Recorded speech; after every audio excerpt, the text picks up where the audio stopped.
नमस्कार दोस्तों। जीवन पथिक के इस अंक में आप सभी का स्वागत है। मित्रों, जैसा कि आप जानते हैं, आज है 27 मार्च यानी विश्व रंगमंच दिवस। और जब हम विश्व रंगमंच की बात करते हैं तो ये लाजमी हो जाता है कि हम रंगमंच के बारे में किसी ऐसे व्यक्ति से बात करें जो उसमें विशेषज्ञ हो या जिन्होंने लंबे समय तक इसमें काम किया हो। तो मित्रों, जैसा कि आप जानते हैं कि हमारे चिरपरिचित मेहमान इस विधा के एक्सपर्ट हैं। यानी चाहे रंगमंच हो या फिल्म, उनसे आप किसी भी विषय पर बात कर सकते हैं। तो आइए सबसे पहले हम अपने मेहमान का स्वागत करें जो हमसे जुड़ते हैं वाराणसी से। ये हैं डॉक्टर गौतम चैटर्जी। गौतम जी, आपका इस अंक में स्वागत है। नमस्कार मेनका जी। अभिनंदन, स्वागत, साधुवाद, आनंद।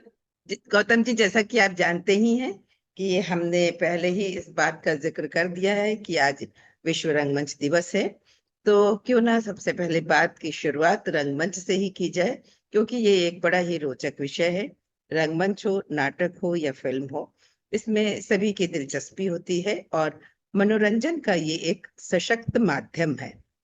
तो आप इसके विशेषज्ञ हैं।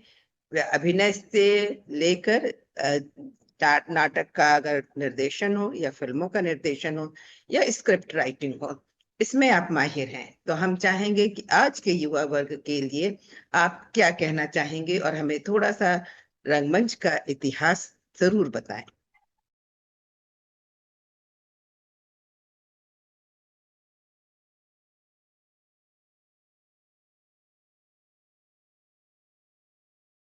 27 मार्च विश्व रंगमंच दिवस पूरी दुनिया के रंगकर्मी मनाते आ रहे हैं। 1962 से इंडियन थिएटरिकल इंस्टीट्यूट 1962 में बनाई गई थी यूनेस्को के द्वारा। और उसका बनाने का उद्देश्य ये था कि अलग अलग देश, अलग अलग संस्कृति, उसमें सब लोग अपने आप को अलग थलग न महसूस करें। बहुत सारे जीवन के ऐसे क्षेत्र हैं जिसमें पूरी दुनिया के लोग एक हो सकते हैं, जैसे कविता, जैसे रंगमंच। तो कविता और रंगमंच के बीच में जो संबंध है वो तो हम भारतीय अच्छी तरह जानते हैं, और कुछ ग्रीक थिएटर के लोग भी जानते हैं। लेकिन ये जो अलग अलग स्थितियां हैं, इसको दूर करने के लिए और सारे रंग कर्मियों का दिल एक हो, इसके लिए 1962 में ये बना था, इंटरनेशनल थिएट्रिकल इंस्टीट्यूट, ITI इसको कहते हैं। और ये यूनेस्को की पहल पर ये हुआ था। और उसमें ये हुआ था कि विश्व का कोई ऐसा रंगकर्मी जो कि जनता के बीच जाकर के अज्ञात रह करके पूरा जीवन अपना इसमें दे रहा है, योगदान कर रहा है, उसकी ओर से पूरी दुनिया के रंगकर्मियों को एक मैसेज दिया जाए। इस क्रम में विश्व के तमाम देशों के, छोटा देश हो बड़ा देश हो ये इम्पोर्टेंट नहीं है, और छोटे देश के भी किसी रंगकर्मी का मैसेज हर साल मिलता रहा है, और हम लोग उसको पढ़ते रहे हैं और अपनी रंगकर्मियों की सभा में उसको पढ़ के सुनाती भी रहे हैं। तब ये काम मैं कम से कम 1980 से तो करता आ रहा हूँ बनारस में, कि इस बार वर्ल्ड थिएटर डे का मैसेज किसने दिया है। तो भारत को एक बार ही मौका मिला है, जब भारत की ओर से गिरीश कर्नाड ने ये वर्ल्ड थिएटर डे मैसेज दिया था। उसके पहले या उसके बाद अभी तक किसी और को ये चांस नहीं मिला, लेकिन भारत को एक बार मिला है। इस बार 2025 से वो लोगों ने ये परिपाटी बदली है और ये मैसेज सिस्टम को हटा दिया है और थीम रखा है।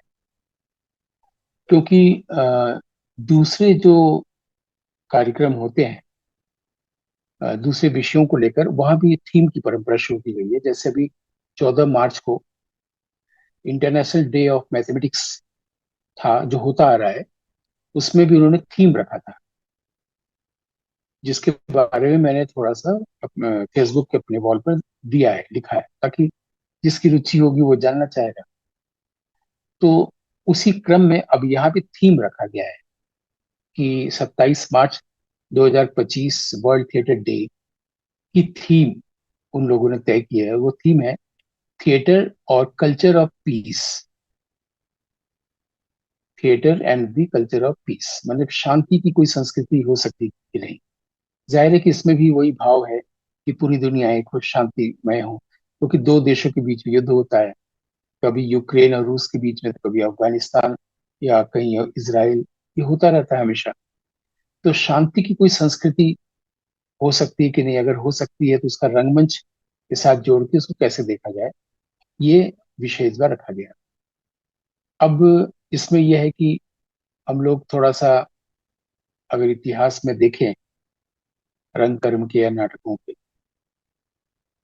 तो सबसे पहला जो भारत में भी जिसका उल्लेख बार बार होता आया है, उसको ही माना जाता है कि विश्व में सबसे पहले जो थिएटर की के तथ्य मिले हैं वो ग्रीक थिएटर के मिले हैं। वहाँ के एरिना थिएटर मिला है, जो बहुत बड़ा एक ओपन एयर होता था, और सीढ़ियों की तरह लोग ऐसे ऐसे ऐसे, एक डाउन स्टेयर्स होगा, हाफ पोर्शन में लोग बैठेंगे और सामने थिएटर होता रहेगा मशाल जला के। तो इसको हमारे यहाँ का सबसे अब तक का पाया गया सबसे प्राचीन माना जाता है। अभी भी ये लोग जाते हैं एथेंस में देखने। और वहाँ के जो नाटककारों के नाम मिले हैं, सोफोक्लीज है, परमिनिडीज हैं, तो इन लोगों के नाटक भी मिले हैं, क्योंकि तभी तो हम लोग बात कर पाएंगे ना। तो सोफोक्लीज का जैसे है वो किंग इडिपस, इडिपस रेक्स, जिससे साइकोलॉजी में एक टर्म बनाया गया। फिर मीडिया, ये एक नाटक पाया गया। तो मीडिया और इडिपस, राजा इडिपस पर फिल्म भी बन चुकी है, और भारत में विशेषकर बंगला रंगकर में इसको किंग वेडिपाउस नाम से शंभु मित्रा वगैरह लोगों ने काफी खेला है। तो ये एक प्रामाणिक चीज तथ्य है कि सबसे पहला हम लोग को विश्व में मिला है ग्रीस में, एथेंस में।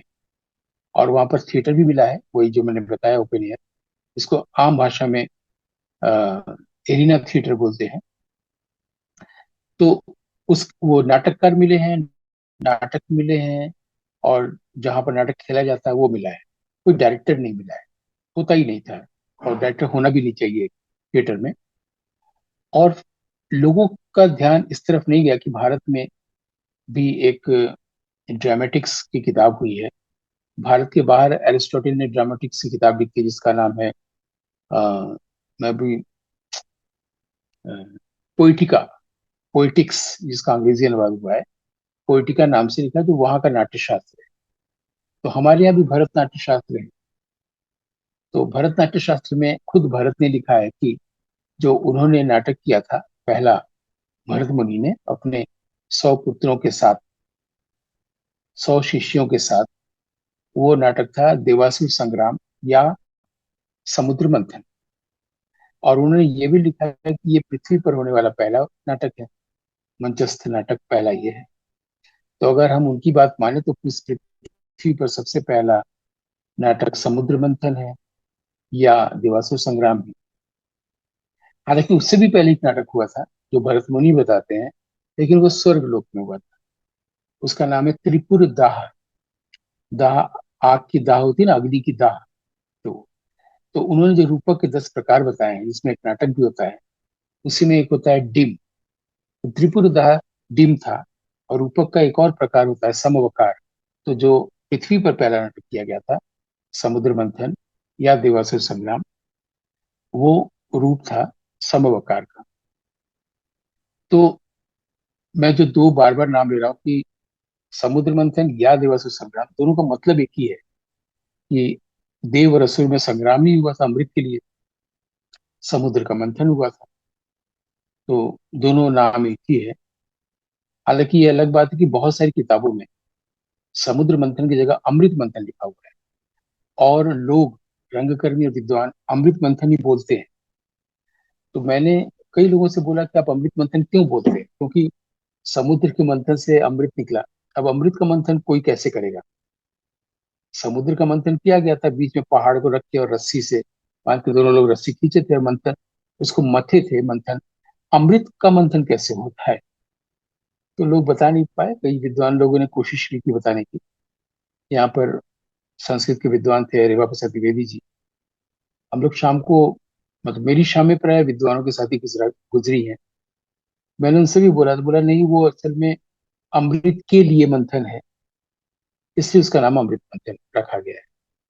तो हमने कहा कि अगर अमृत के लिए मंथन है तो अमृताय मंथन होगा।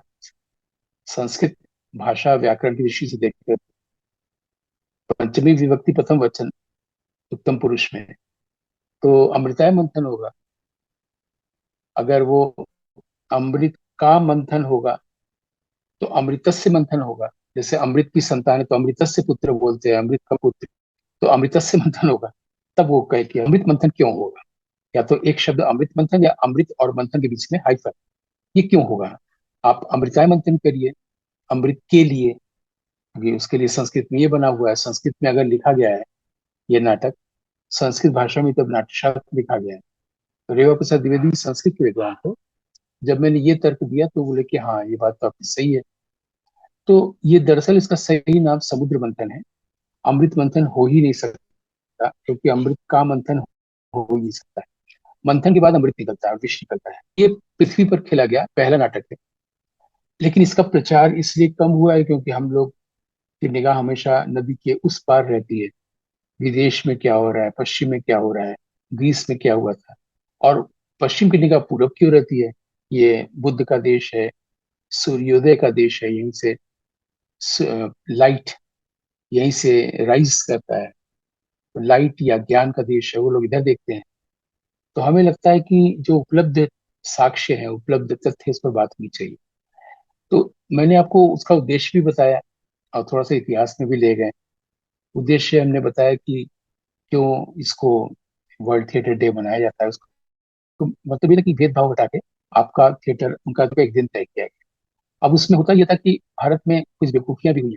जैसे मैं कहूँ कि हम लोग ऐसे तो बोलते हैं कि बांग्ला थिएटर बहुत उन्नत है, मराठी थिएटर बहुत उन्नत है। ये भी ठीक है। हिंदी में भी थिएटर हुआ है, गुजराती में भी होता है, अंग्रेजी का थिएटर भी भारत में रहा है, पारसी थिएटर भी रहा है। लेकिन बंगला को और फिर मराठी को बहुत हमारे यहाँ उन्नत माना गया है। इस बीच क्या हुआ था कि काशी के एक रंगकर्मी ने ये कहा कि अ, उन्होंने ऐसा ऐसा ढूंढा कि यहाँ पर कैंटोनमेंट एरिया में एक जगह है, जिस यहाँ पर एक हॉल है, उसका नाम है नाचघर। तो ब्रिटिश पीरियड में जब भारतेंदु हरिश्चंद्र का जमाना था, तो 1868 में वो लोग एक नाटक की प्रैक्टिस कर रहे थे। भारतेंदु हरिश्चंद्र का जो टीम था, की जो टीम थी, और वो जानकी मंगल एक नाटक था लिखा हुआ शीतला प्रसाद त्रिपाठी का। उस नाटक को खेलने के लिए वो लोग पूर्वाभ्यास करते थे इस नाच घर। तो उस एक दिन किसी शाम वो नहीं आए थे जो लक्ष्मण की भूमिका था। तो उस रोल को भारतेंदु हरिश्चंद्र ने ही निभाया था। तो उन्होंने पता किया, बनास कर्मी ने, कि 1868 में ये हुआ था, 3 अप्रैल को वो हुआ था।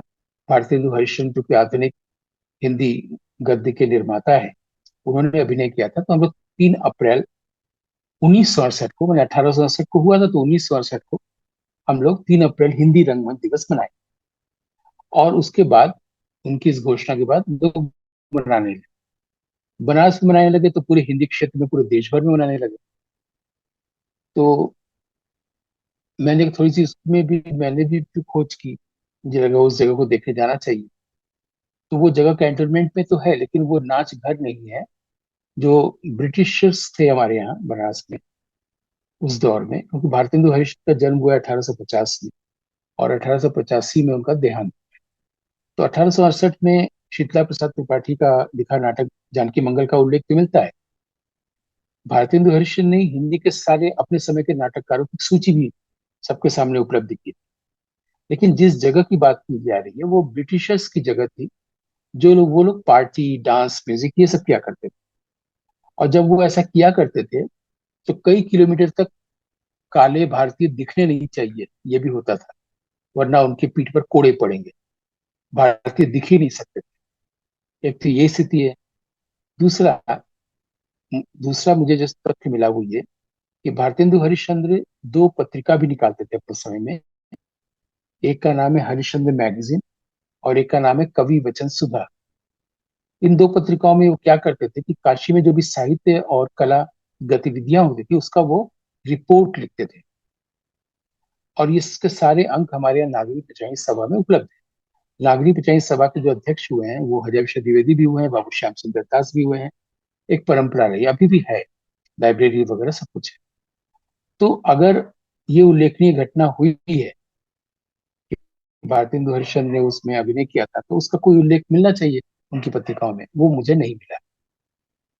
प्लस मिला जो मुझे वो ये कि वो खुद लिख रहे हैं कि काशी में रंगशालाओं का अभाव है, इसलिए मुझे यानी कि भारतेंदु हरिश्चंद्र को अपने पिता का नाटक नहुष, जिसको वो हिंदी का एक दशाश्वमेध घाट बजड़े पर करना पड़ा है।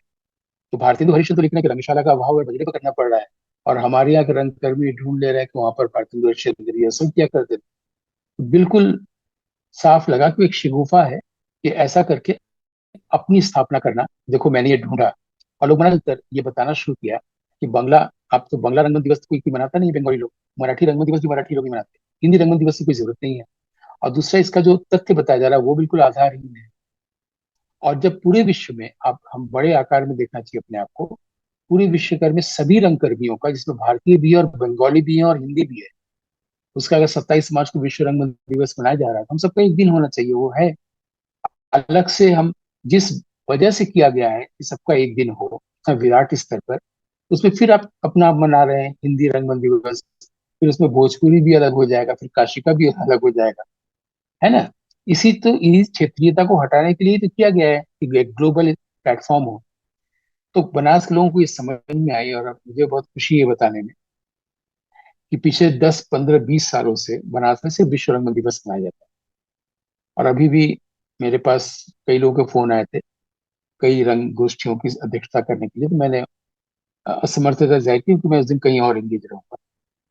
तो हमने कहा कि आप 3 अप्रैल को कर लीजिए, उस दिन मैं यहाँ पर हूँ। तो उन्होंने बोला कि नहीं, वो तो हम लोग विश्व रंगमंच मनाते हैं, वो तो हिंदी रंगमंच दिवस है, उसका कोई मतलब नहीं है, वो आप खुद ही कह रहे हैं।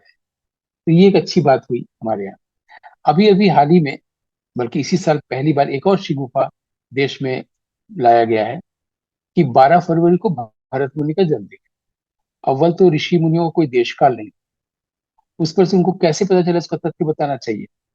और ये घोषणा करती तमाम जगहों पर भरत मुनि का जन्मदिन मनाया जाने लगा। और उसमें कई ऐसे लोगों को भरत मुनि सम्मान भी दिया गया जिन्होंने कभी नाट्यशास्त्र को छुआ तक नहीं है, भरत मुनि के बारे में कुछ जानते नहीं है। तो ये सब बीच बीच में चीजें आती रहती हैं, शिगुफा जिसको कहते हैं उर्दू में। तो विश्व रंगमंच दिवस के मौके पर ये तो कुछ हमने जानकारियां दी, कुछ तथ्यों की बात की। उसमें पहला संदेश तो ये विश्व रंगमंच दिवस वालों की तरफ से है कि सभी लोग अलग अलग ना हो, अपने आप को एक महसूस करें, दुनिया के सारे रंग कर्मियों एक हों।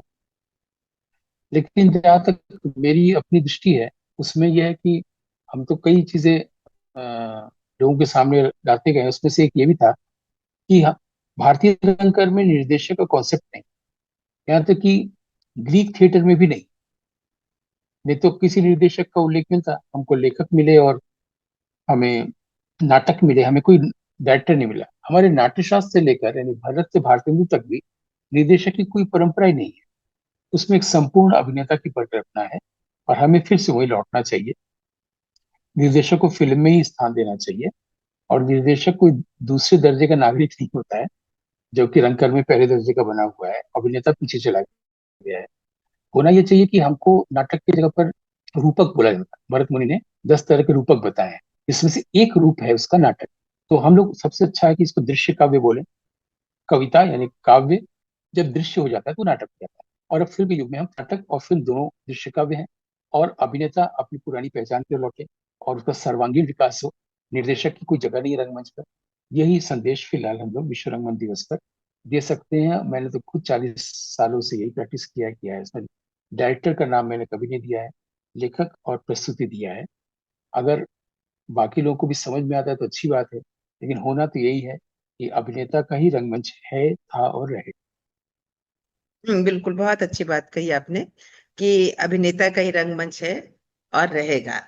तो भरत से भारतेंदु तक जो आपने कहा कि निर्देशक की कोई भूमिका नहीं होती है, तो ये बहुत अच्छी बात है कि आपने एक संपूर्ण अभिनेता की जो कॉन्सेप्ट रखा या बात कही, किसी और एपिसोड में हम इस विषय पर भी बात करेंगे कि संपूर्ण अभिनेता की क्या परिकल्पना है और क्या होना चाहिए। आज विश्व रंगमंच दिवस पर जो आपने इतनी अच्छी बातें बताई, इतना इतिहास बताया रंगमंच का, और पहले नाटक के बारे में भी आपने बात कही, तो मुझे उम्मीद है कि हमारे दर्शकों को ये अंक बहुत अच्छा लगा होगा और आपके द्वारा कही गई बातों की का वो लाभ उठाएंगे अपने जीवन में, जो कला के क्षेत्र से जुड़े हैं। तो गौतम जी, आपने आज इस अंक में जो जो जानकारी दी उसके लिए आपका हृदय से धन्यवाद। रंगकर्म हमारे यहाँ इस तरह से देखा गया है कि वो अभिनेता को या कलाकार को वो गरिमा दे सकता है। इसको हम लोग ईश्वरीय गरिमा कहते हैं। ऋषि कर रहा है तो सारे रंगकर्मियों को रंगकर्म के जरिए, कलाकर्म के जरिए ऐसी प्रतिष्ठा मिले, ये ऊंचाई मिले, यही प्रार्थना करते हैं। आपके इस कार्यक्रम में बहुत बहुत धन्यवाद। बहुत आनंद। बहुत बहुत बहुत धन्यवाद। अभिनंदन, आभार।